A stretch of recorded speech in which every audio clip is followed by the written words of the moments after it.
প্রায় অনেক দিন পর ভিডিও নিয়ে আসলাম। আসলে ভিডিওটা করা হয়েছে প্রায় 10 দিন আগে। আমি এডিটও করে রেখেছি, তবে ভয়েস দেওয়ার মতো ইচ্ছে বা ইচ্ছে শক্তি বা কোনো রকম কি বলবো, আমার ইচ্ছে নেই যে আমি ভয়েস দেই বা ভিডিওটা তোমাদের সঙ্গে শেয়ার করি। ভিডিওটা যেই মুহূর্তে করি তখন আমি প্রায় সুস্থ আর আমার মা ছিল অসুস্থ। তবে ভিডিওটা করার পর মুহূর্তে আমি এবং আমার মা আমরা কিন্তু দুজনেই বেশ পরিমাণে অসুস্থ হয়ে পড়ি। এতটাই অসুস্থ ছিলাম যে কাজ করার মতো ক্ষমতা ছিল না, এমনকি আমি চোখ মেলে তাকাতেও পারতাম না। আর তোমরা জানো যে আমি আমাদের বাড়ির সমস্ত কাজ করি। যেহেতু আমি অসুস্থ আর আমার মা তো আগে থেকে অসুস্থ ছিল, আমার মা সেরকম কিছুই করতে পারে না, তাই কিন্তু দাদু বাড়ি থেকে দাদু আর আমার মামার মেয়েকে আনা হয়েছে কাজের জন্য, কাজ করানোর জন্য আর কি। যেহেতু আমাদের বাড়িতে কেউ নেই কাজের মধ্যে, আমি একা ছিলাম, আমার মা অসুস্থ। তো আমি অসুস্থ হওয়াতে আমরা প্রায় না খেয়ে, কী বলবো, আমার মা এত কষ্ট করে দুদিন রান্না করেছে সেই পা ব্যথা নিয়ে। এখন আমার মা ওটিতে আছে ঠিকই, আমি আস্তে আস্তে তোমাদের সঙ্গে সবটাই শেয়ার করব।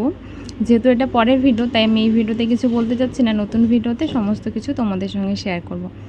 তো সেই দিন ছিল বারটাও আমার মনে নেই, যেহেতু 10 থেকে 11 দিন আগের ভিডিও। তো আমি আমার মতো রোজকার মতো ভিডিও করছিলাম আর ভাবছি রোজ যেভাবে ভিডিও দিই সেভাবে ভিডিও দেবো।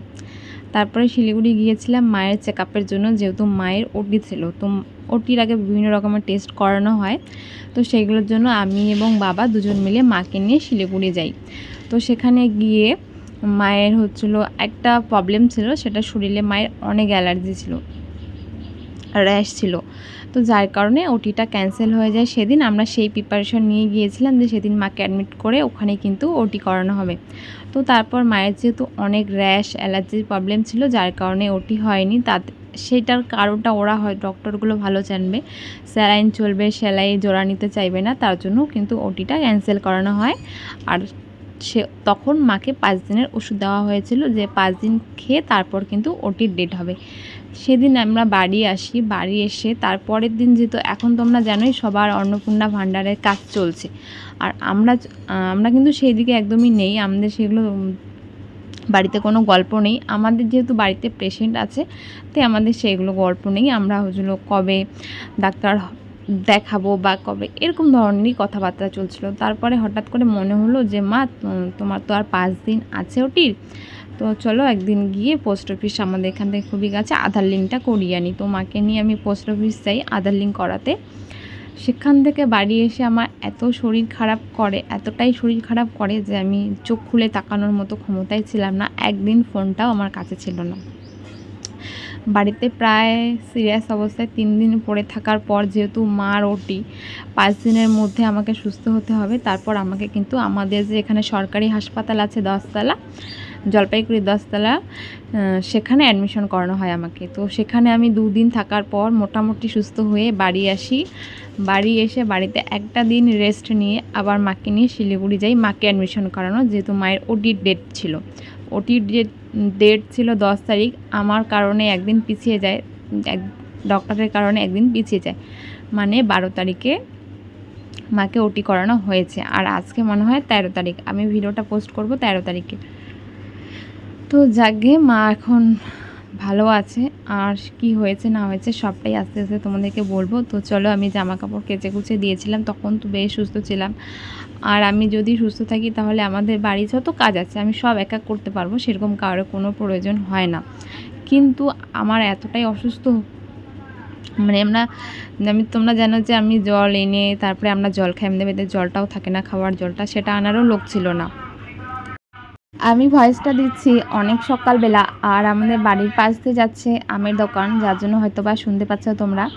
আর আমাদের এখানে অনেক ঘন বাড়ি আর কি, ঘন ঘন বাড়ি, অনেক ভয়েস আসতে পারে। অনেক দিন থেকে ভিডিও দিচ্ছে না, ভাবলাম যে না, চলো আজকে ভিডিওটা শুরু করা, মানে যতটুকু এডিট করে রেখেছি ততটুকু তোমাদের সঙ্গে শেয়ার করি। যখন ভালো ছিলাম তখন দেখো কত সুন্দর কাজ করছি, নিজের ঘরটাকেও কিন্তু খুব সুন্দরভাবে গুছিয়ে রাখছি। কিন্তু হঠাৎ করে কী জানি কি হয়ে গেল, আমি প্রচণ্ড অসুস্থ হয়ে পড়ি। আর হাতে গোনা মায়ের মাত্র 5টা দিন আছে ওটির, ঠিক সেই মুহূর্তে আমি অসুস্থ হয়ে যাই। আর এতটাই অসুস্থ হই যে বাড়িতে আর থাকার মতো নয়, তখন আমাকে আমারও এখন মেডিসিন চলছে, সেই অবস্থায় আমি ভয়েস দিচ্ছি।